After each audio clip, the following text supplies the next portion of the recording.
story appears ordinary until you see the core side of it. And what you're looking for is a story behind the news.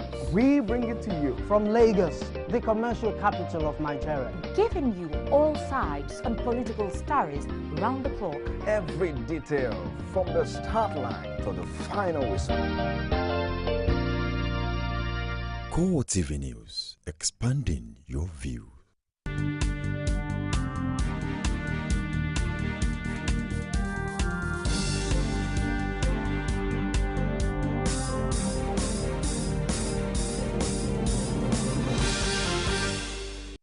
Hello there, happy Eid al-Fitr holiday to you. I'm Nifemi Oguntoye with the CoreTV Primetime News. In our major story, Kano again comes under siege as two separate bomb blasts rock city center, killing 4 people, including a female suicide bomber.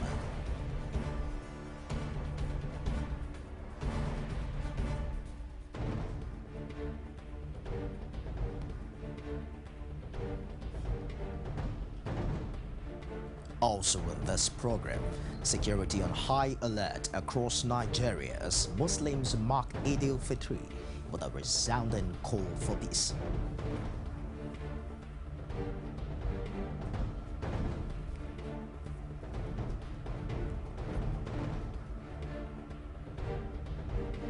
United States senators mount pressure on President Barack Obama to move against Nigeria over anti-gay laws.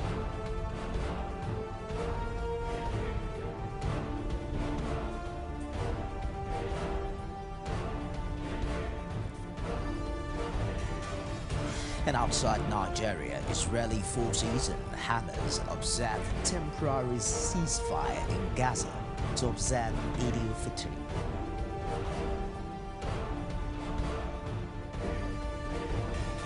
Tonight in business news, fund managers under scrutiny as Security and Exchange Commission beams searchlight on operations.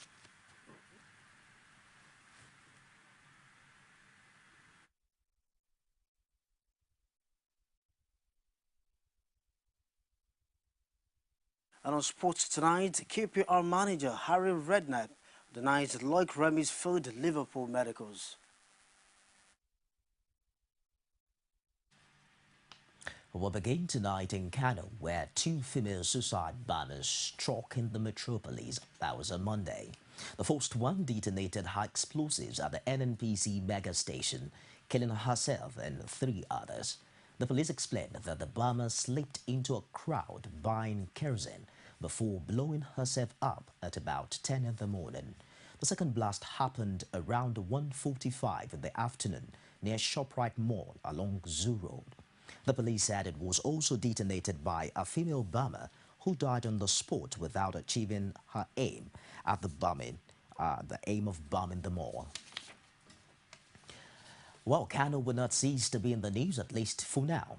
The spate of bombings which have continued in the state are still generating reactions.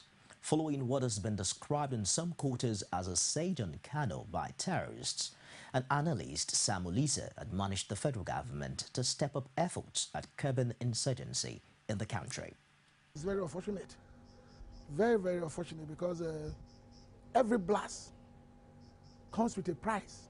Some lives will be lost, whether leader or ordinary Nigerian. Every blast. So wherever it is, any attack is uncalled for. Any attack is not welcome. I think the government should step up their effort. We are not saying they are not doing anything, but the effort should be stepped up. I also understand that a lot of attacks are before it. That is good news.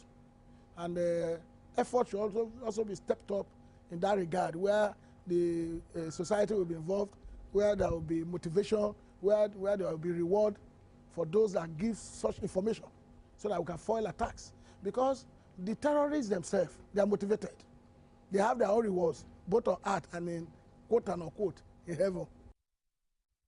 In a similar development, there was a bomb scare in Kaduna metropolis earlier in the day. It however turned out that what was thought to be a bomb was an abandoned package of polythene bags by the roadside. Before a bomb squad discovered the content of the strange park, the usually busy Amadou Bello Way was virtually deserted. Vehicles were diverted while shop owners closed their shops. But after security personnel had condoned off the road and carried out necessary checks, the sack was found to contain waste polythene bags wrapped in the sack. The package was said to have been dropped by a truck pusher. When contacted, Kaduna Police spokesperson Aminu Lawan confirmed the incident, but commended the people of the area for their consciousness. Security forces were on high alert at many of the fun spots in the Federal Capital Territory on the first day of the Eid holiday. Soldiers searched every vehicle moving into the Millennium Park, aside from frisking away every pickup. Despite the security checks, many Abuja residents were eager to catch fun at the iconic park. Persamo has more. This is the main entrance to the Millennium Park, and this is what residents pass through to gain access.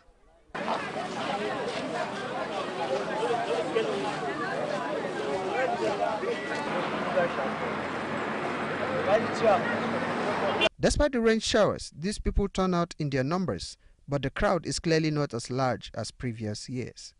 These foreigners are part of the crowd at the park. So also are local drummers and artists.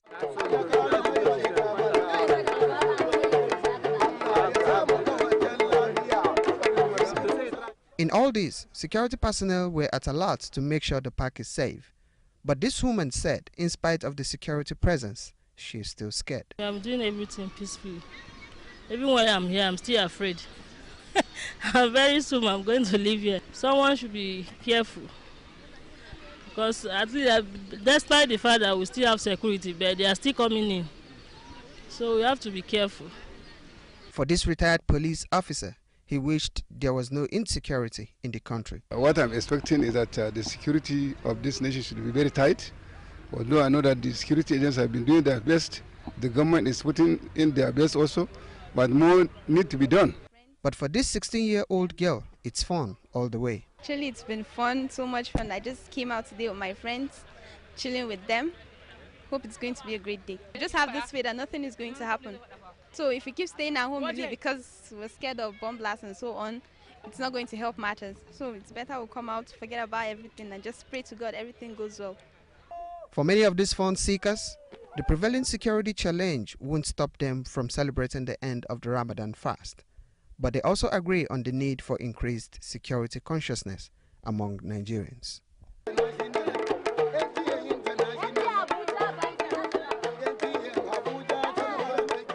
Pius Samuel, CoreTV News, Abuja. Indeed, cheerful Nigerians there. While as Nigeria continues to grapple with the issue of insecurity, Muslims across the country have been urged to sue for peace and progress of the nation. Oluwaseyi Adegoke was at the Eid Fitri prayer of the Nasrul Lahi Faith Islamic Society in Lagos and brought back this report presented from our studios. The service had in attendance dignitaries across Lagos State. The Nasrullah Fati missioner Abdullahi Gbade Akimbode, who gave the sermon, condemned the attacks perpetrated by Boko Haram, saying it is against Islamic doctrine. My religion teaches peace, and I must be peaceful with you. If you now see people now, in one name, in the name of any association, they are now claiming to fighting for Allah. No, it is not God they are fighting for. You cannot achieve illegality. You cannot achieve legality from illegality. Illegality can never beget legality. Unlawfulness can never produce lawfulness. What is impure can never produce what is purity. Impurity cannot beget purity. Illegality cannot produce legality. You cannot achieve what is right from what is wrong. It is when you do it right that you get it right. It is when you are peaceful that you receive peace, that you live in the environment of peace. So it can never be Islam, and it will never be Islam. The National Publicity Secretary of the All Progressive Congress, Lai Mohammed, also urged Muslims to stand up to correct the bad name that insurgents have given the religion. The misinterpretation and misunderstanding of Islam, both by the faithfuls, the adherents, and by some people who are deliberately exploiting the Boko Haram insurgency for personal and political gains. Now, Islam, like the Imam said, is a religion of peace and tolerance. The fact that we have some fringe Muslims who, for reasons of their own, decided to paint Islam in an unfavorable color, I think is enough reason for all of us Muslims to stand up and let people know exactly what we stand for. In a statement, National President of the Nasrullah Fati Society of Nigeria, Sharif Yusuf, and the National Women Affairs Secretary, Nofisat Arogundade, say Islam is against the killing of innocent lives. Insecurity is a sign of end time, one of the signs of end time. When people engage in certain actions without any rationality, there is no known motive, no apparent justification for the widespread insecurity that we're seeing in the country. A lot of people had the misconception initially to say, these are jihadists, these are Muslims that are fighting to Islamize the country. But a lot of those that were propagating that have seen better. They've known better because the killings have no discrimination. We should continue to pray and seek for peace and progress of this nation, Nigeria. That is one of the responsibility of every good Muslim, and that is what we should do till the next Ramadan, so that all we have done, our fasting during this period, will not be in vain. The messages delivered at the Eid of Prayers centered on peace and the promotion of justice. Following the successful completion of the holy month of Ramadan, Muslim faithful at another prayer session in Lagos tasked all the Nigerians to be hopeful and courageous as the country battled to overcome. Omotayo Alo has more in this report. The atmosphere was filled with cheerfulness as Muslims gathered at the Al-Muiz praying ground in Omoliogba to express gratitude to God for a successful observation of the holy month of Ramadan. Selmo spoke to CoreTV News at the prayer ground, saying Nigeria would surely overcome the crisis inflicted on it by Boko Haram. It doesn't mean that Ramadan has come to an end, we should not pray. It doesn't mean we should not give alms. It doesn't mean we should not do good. So we continue to do all those things that Ramadan has taught us. We move away from bad things, corrupt things, evil things, so that God can answer Nigeria's prayer. Everything that causes insecurity, Allah will just give us His mercy and then reduce it for us, or even wipe it away completely all over the world. We pray that it will give mercy. The issue of pressure we are getting in this country today, we are prayed over it and God has answered our prayer.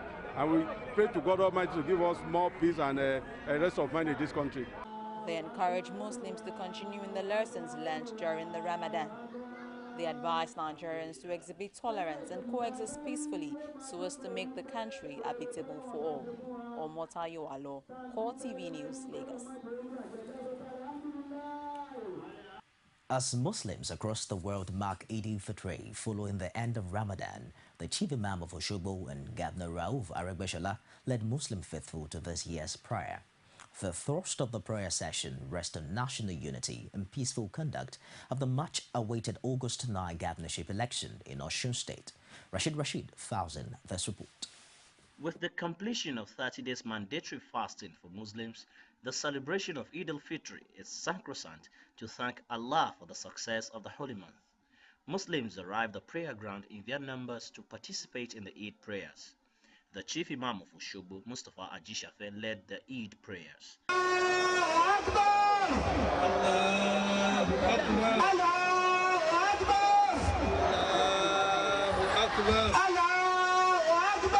Muslims who participated in the prayers expressed thanks to Allah for sparing their lives throughout the month of Ramadan. They expressed hope that the nation will experience peace and prosperity in the years ahead. And we thank God for the life of everybody, every Muslim in the country. And what we are experiencing in the north, we pray God in His infinite mercy to come to our aid. We pray that at the end of the day, peace will reign. Paying attention to the forthcoming election in Osun State, a chieftain of the All Progressives Congress, Bayo Salam, admonishes Osun people to eschew violence. He also advised them to stand firm on their choice while discharging their civic responsibilities. In another 13 days, we are going to have an elections in Osun State.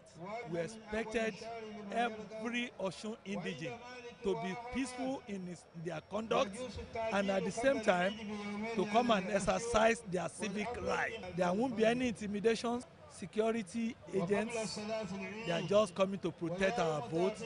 Everybody should come out in large turnouts to cast their votes for candidates of their. Governor Rauf Aregbesola seized the moment by laying out expectations towards the August 9 governorship election. All Nigerians of whatever faith must imbibe the attributes of tolerance, perseverance, endurance, and forbearance. Those are the things we need now to guarantee security, peace, and stability that will make us to be productive as to the election and believing absolutely in God and the overwhelming support of the people to be triumphant in the election. Muslims across the world celebrate Eid al-Fitr, which marks the end of Ramadan. It is expected that the blessing of love, mercy, and tolerance imbibed in Ramadan will be extended after it by Muslims and non-Muslims alike, particularly in Nigeria, where these virtues are in great need. Rashid, CoreTV News, Oshogbo. Away from the Eid al-Fitr celebration now, the deputy chairman of the Lagos chapter of the People's Democratic Party, Ola Akpina, says the victory of the PDP in the last Ekiti governorship election is a list of victories to come the way of the party. The Lagos PDP top shot vows the party is set to take over the state and the entire southwest come 2015. Olajumoke Olatunji completes the story. The People's Democratic Party's victory in the Ekiti governorship election is still generating debate. The PDP camp in Lagos says policy of the defeated Governor Kayode Fayemi contributed to his fall. The party ordered that the inspiration drawn from the Ekiti experience will assist in its bid to capture Lagos. Deputy Chairman of the Lagos PDP, Ola Akpina, says APC leaders have failed and he has all assurances that the people of the state will vote massively for the party just as they did in Ekiti State. The government that has been in power since 1999 in Lagos State, represented by AD, metamorphosing to ACD, ACN, AC, and eventually APC, is seriously disconnected from the people, because most of their policies are anti-people. These are policies that doesn't deliver anything on the table of the masses. Take it from education to health to housing. There's nothing for them to showcase as addressing the core problem of the people.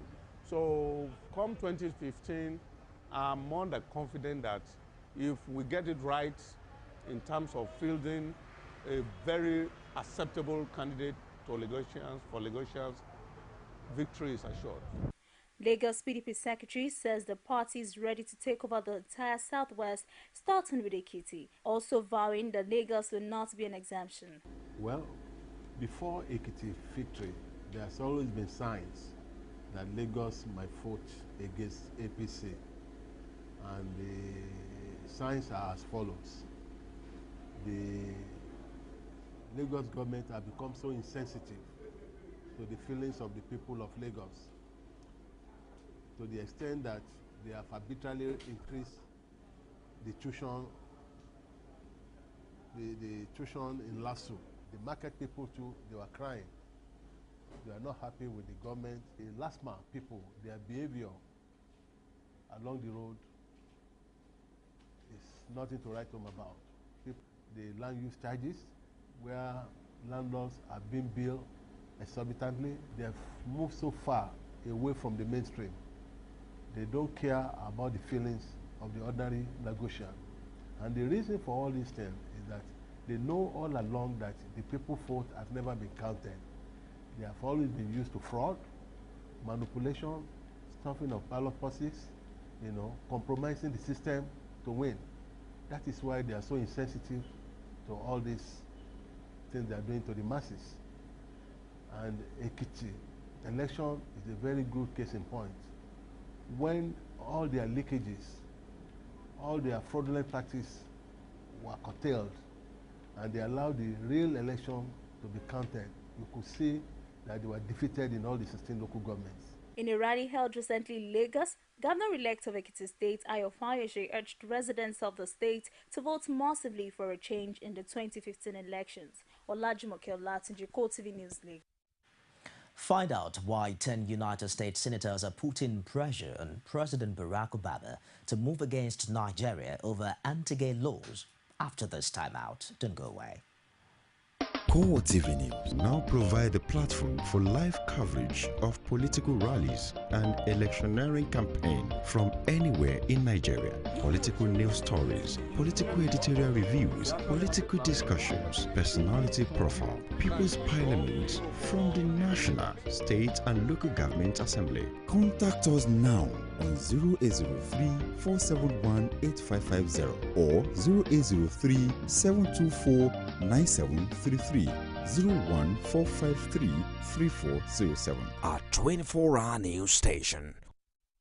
You can now watch CoreTV News live from anywhere in the world on our website www.coretvnews.com. Click on Live TV on our website and watch us live. And welcome to CoreTV Primetime Days. To follow us on Twitter, click on Twitter icon on our website.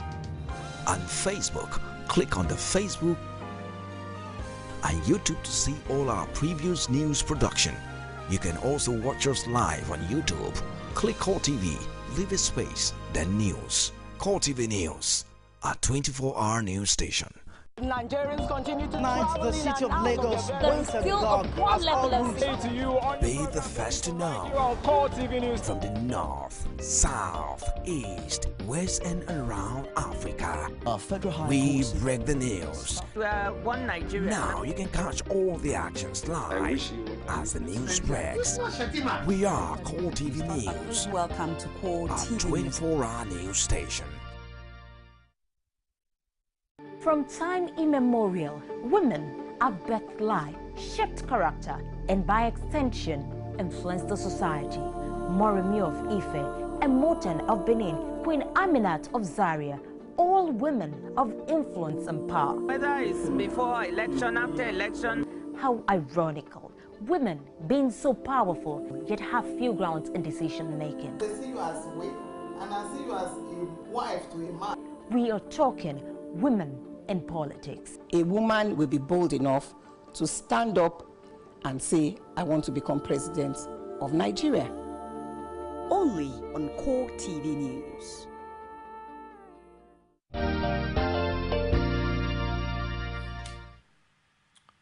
Welcome back. Nigerian businesses will no longer enjoy duty-free exports to the U.S. if some American senators had their way. As many as 10 senators who are members of the Democratic Party, according to leading online newspaper The Cable, have called on President Barack Obama to move against Nigeria and Uganda over anti-gay laws. President Goodluck Jonathan signed the Nigerian version of the law this year, making it illegal for persons to engage in or promote homosexuality. The senators, led by Christopher Murphy, have highlighted a section of the African Growth and Opportunity Act to make the case against Nigeria as well as Uganda, which also enacted similar anti-gay laws. Côte d'Ivoire, Madagascar, Guinea and Niger have lost the eligibility in the past because of the military coups. Now, that pact was authorized in 2000 and makes big non-reciprocal incentives for sub-Saharan African countries to expand trade, stimulate economic growth, and integrate into the global economy. These benefits are currently being enjoyed mostly by agricultural and textile exporters, including small and medium-scale businesses. However, the eligibility clause says a beneficiary country must not engage in gross violations of internationally recognized human rights. Gay rights are considered as basic human rights. The senators argued that anti-gay laws severely limit access to healthcare, housing, education, and freedom of expression. The Lagos state government has called on Nigerians to be calm and not panic, assuring them that both the state and federal governments are well prepared to ensure that the Ebola virus disease do not spread and that no Nigerian is affected with the virus. Addressing a joint ministerial briefing of the Lagos State Ministry of Health and Federal Ministry of Health, Lagos State Commissioner for Health, Jide Idris, says there has only been one case of imported Ebola, resulting in the death of a Liberian diplomat in Lagos.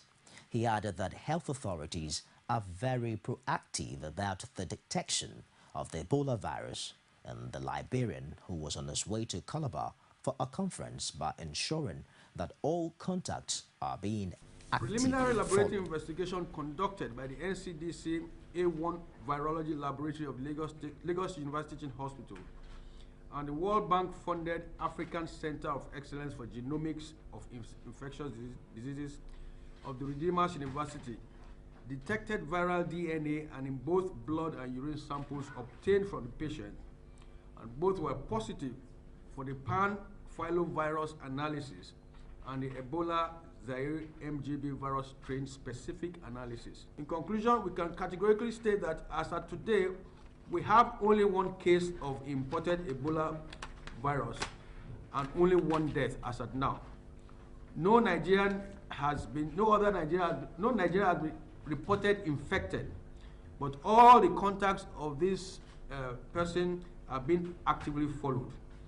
We call on all Nigerians to be calm and not to panic, and do hereby assure them that both the state and the federal governments are up in arms to ensure that the virus does not escape and that no Nigerian is infected with this virus. President of the Nigerian Academy of Science, Tomori Oyewale, says all the contact persons are being screened on a continuous basis to look for any possible signs of the disease. He commended the timely action taken by the Lagos state government and the private hospital, adding that there is absolutely no need for people to panic, as the golden rule is to observe the personal hygiene of always washing the hands regularly with soap. Ebola is still occurring in different parts of West Africa, and people are still coming from there. We must still be on the alert, and until the epidemic is declared completely free from those areas, we must continue to be on the alert. Remember, this is a disease, as we said, it has no drug, no vaccine. What we need is being careful, washing our hands of time, and the hospitals, what they've done so far, continue to do them. And please send the message that there's absolutely no reason to panic about Ebola.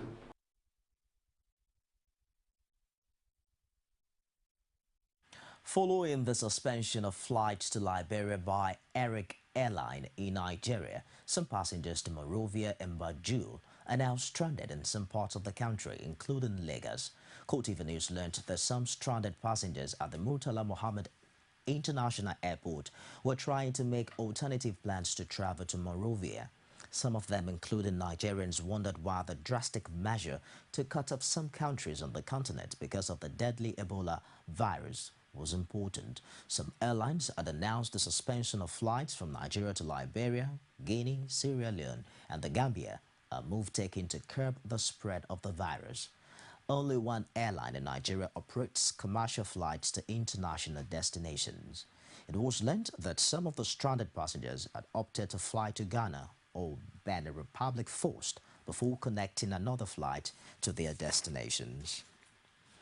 The Medical and Dental Consultants Association of Nigeria has raised the alarm over plans by the presidency to clamp down on the Nigerian Medical Association and privatize all hospitals owned by the federal government.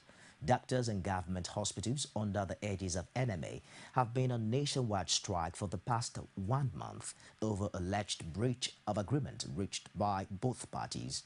The association says information reaching its secretariat revealed that if the proposal sails through, soldiers will be drafted to secure all the medical institutions, while paramilitary medical professionals will be deployed to perform the role of doctors.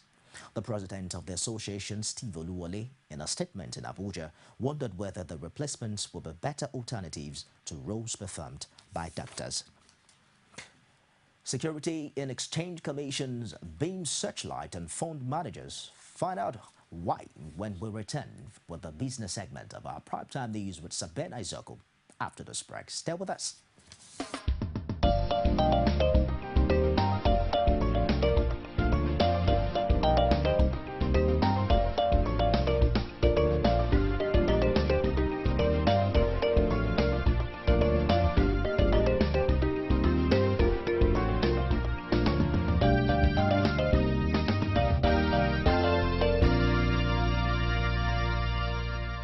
CoreTV News, expanding your view. You can now watch CoreTV News live from anywhere in the world on our website www.coretvnews.com. Click on Live TV on our website and watch us live. And welcome to CoreTV Primetime News. To follow us on Twitter, click on Twitter icon on our website. On Facebook, click on the Facebook and YouTube to see all our previous news production. You can also watch us live on YouTube. Click CoreTV, leave a space, then News. CoreTV News, a 24-hour news station. CoreTV News now provide a platform for live coverage of political rallies and electioneering campaign from anywhere in Nigeria. Political news stories, political editorial reviews, political discussions, personality profile, People's Parliament from the National, State and Local Government Assembly. Contact us now on 0803-471-8550 or 0803-724-9733. 01453-3407. A 24-hour news station.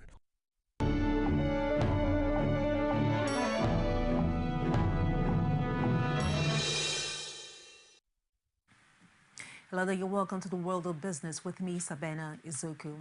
The Naira is expected to maintain its stability this week on the back of accretion of the external reserves. The external reserve rose to $38.94 billion as of July 24, 2014, representing 0.2% increase compared to $38.87 billion the previous day, according to the data obtained from the website of the Central Bank of Nigeria. Meanwhile, all markets, including money market, foreign exchange market, capital market and OTC are being stalled for 2 days as a result of the holidays to celebrate the Eid al-Fitr. The Central Bank of Nigeria last week sold a total of 104.64 billion naira to end users at the bi-weekly retail Dutch auction, as against 92.87 billion naira in the preceding week. Consequently, the official US dollar and naira rate steadied at 155 naira 73 kobo per dollar. The USD and Naira exchange rate also held steady at 167 Naira per dollar at the Bureau de Change. Also this week, interbank rates are expected to rise on the back of pressure from commercial banks' participation in foreign exchange auctions. The rise in expenditure profile of the nation's fund managers and the management of the mutual funds under the custody is attracting negative reactions following recent scrutiny by the Securities and Exchange Commission, SEC. According to the expense profile conducted by SEC from 2008 and the first quarter of 2014, fund managers in Nigeria's collective investment scheme, CRS space, have spent a total of 1.446 billion naira to manage various asset classes, whose assets is valued at 179.521 billion naira, implying an expense ratio of 0.81% in the review period. Of much attractions are the funds managers whose expense ratios are above 1% of the net asset value of the asset under management. The move by SEC, the first of its kind, will provide investors and analysts more information for praising funds for investment decisions, adding that it also has the potential to attract more interest in the collective investment scheme. The APS regulator have expressed concern about the impact of rising expense ratio of fund managers to the net asset value of the funds under the management, noting that it affects returns on investments accruable to investors in the mutual fund space. Nigerian banks have $503 billion economy to exploit, but the evaluation are punny compared to the South African lenders, showing low linkages with the real economy. The top 5 lenders, First Bank Nigeria Holdings, Zenith Bank, Guarantee Trust Bank, UBA and Access Bank, have combined market capitalization of $16.4 billion, which is dwarfed by South Africa's First Rand Limited, South Africa's largest bank, with a market capitalization of $23.1 billion. Banks operating in South Africa's $350 billion economy have total assets of $352.3 billion in 2013, compared with Nigeria's bank asset of $139.5 billion.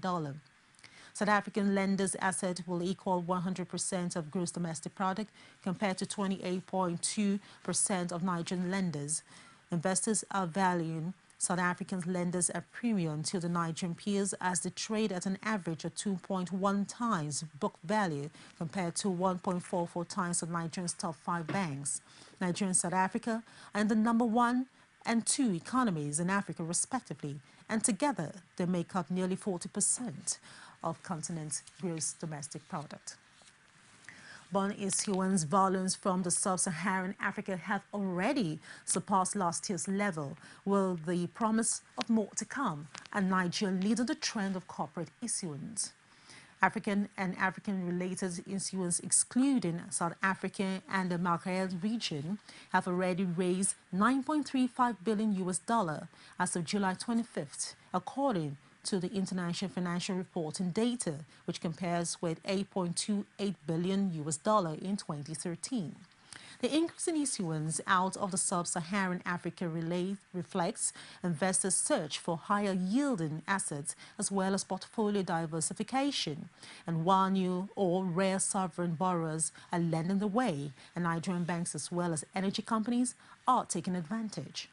In July alone, 7 issuers with sub-Saharan African interests have issued bond raising about $3 billion. Nigerian sovereign is also likely to be in the bond market soon, with a unique local currency bond offering that will be sold under the Global Development Market (GDN) format and will be euro clearable. And that's it on business news. Coming up next is sport news with Tolu Ocheomi. Please stay with us. Nigerians continue to travel the city of Lagos once agog as all routes Be the first to know from the north, south, east, west and around Africa. We break the news. One Nigeria. Now you can catch all the actions live as the news breaks. We are CoreTV News. Welcome to CoreTV. 24-hour news station.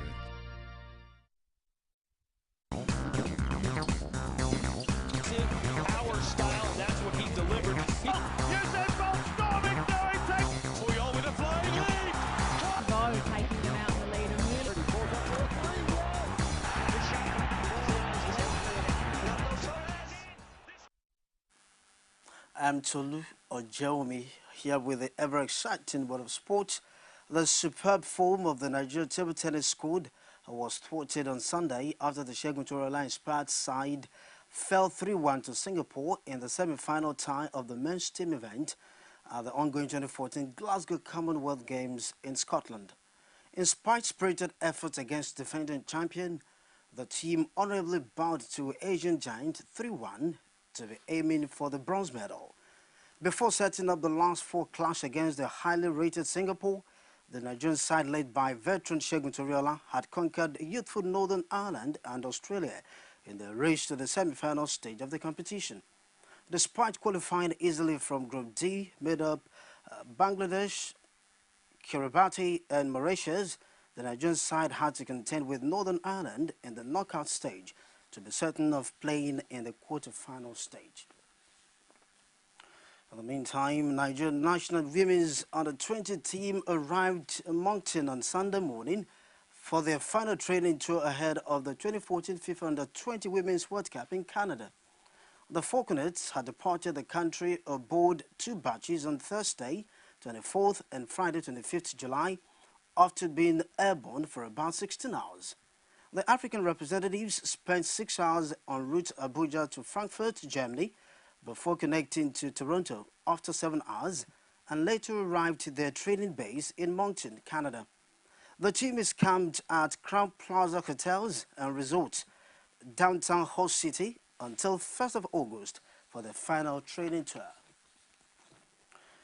Meanwhile, FIFA has asked the Italian Football Federation, FIGC, to investigate comments made by Carlo Tavecchia, the favorite to become its next president, in which he referred to African players as banana eaters.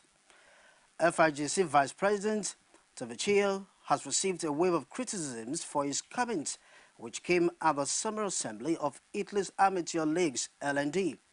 He suggested that Italy should replicate England's stringent requirements for non-EU players.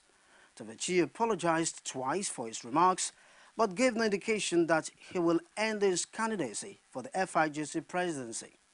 Tavecchia is hot favorite to beat former AC Milan and Italy midfielder Demetrio Albertini to Italian football's top job in an August 11 vote. Now, QPR manager Harry Redknapp has rubbished claims Lois Remy's move to Liverpool broke down over a failed medical. The France striker, 27, was nearing an £8.5 million switch to Anfield before the Merseyside club pulled out amid suggestions there were concerns over his fitness. But Redknapp admitted he's baffled by the news and suggested there were ulterior motives for Liverpool calling off the deal. Redknapp, who is pleased at the prospect of having the former muscly forward back with Rangers, said the striker will reunite the club. QPR had been rumoured to be targeting Watford striker Troy Deeney, but Redknapp played down the speculation. And that's all in the world of sports tonight. Thanks for watching. I'm Tolu Ojewumi. Every day, every hour, and every minute, news break in Nigeria. Things happen so fast, it's most times difficult to track and comprehend them. But that's what we do right here on Digit 360. 2015, would you want to come back again? It's like asking Jesus Christ if he knew he was going to die, will you want to come back as the savior of the world again? We do not just help you track the stories, we break them down, explore all the angles, analyze the issues so that you can fully comprehend the stories and use them to make the right decisions.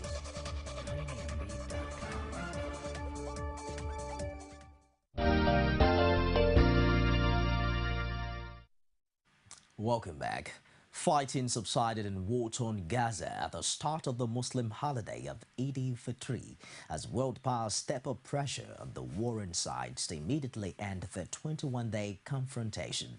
United States President Barack Obama during the night phoned Israeli Prime Minister Benjamin Netanyahu to demand an immediate, unconditional humanitarian ceasefire in a call echoed several hours later by the UN Security Council.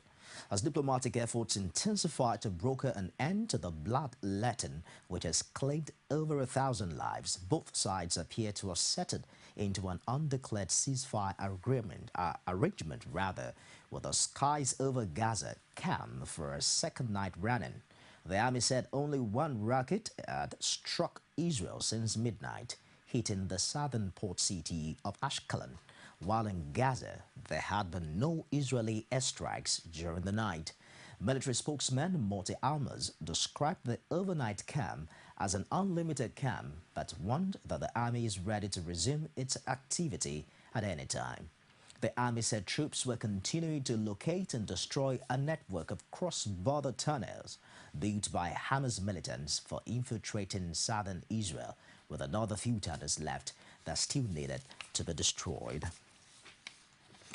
Away from that story, the United Nations say the downing of Malaysian airline and MH17 may constitute a war crime, as explosions and fighting blocked a new attempt by Dutch and Australian police to reach the crash site in insurgent-held East Ukraine. The unarmed international mission was forced to turn around as heavy bombardment rocked towns close to the site, where the remains of some of the 298 victims still lie more than 10 days after the disaster. Ukraine's military confirmed that its forces were engaged in fierce battles against rebels nearby. UN High Commissioner for Human Rights Nava Pillay condemned the shooting down of the Malaysian passenger jet and demanded a thorough, effective, independent, the well-being of our colleagues, both international and national, that are operating, especially in the Donetsk and Kharkiv areas.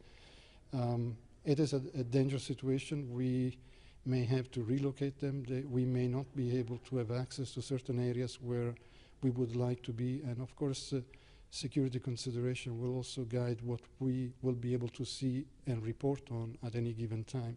We do not want to take any unnecessary risk and put our colleagues in a very difficult situation. Civilians that are not involved in the fighting may be kept as human shield or held hostage and been caught in the crossfire where the security operation and the activities of these armed groups confront each other. There are also indications in our report of large numbers still of individuals abducted. Those are politicians, journalists, students, and normal individuals from the East by the armed groups for a variety of reasons, including extortion or in order to have access to property or compelling them to do things that the armed groups wants them to do. And that's been the show tonight. On behalf of the entire news crew, I am Nifemi Oguntoye, wishing you a happy Eid al-Fitr holiday.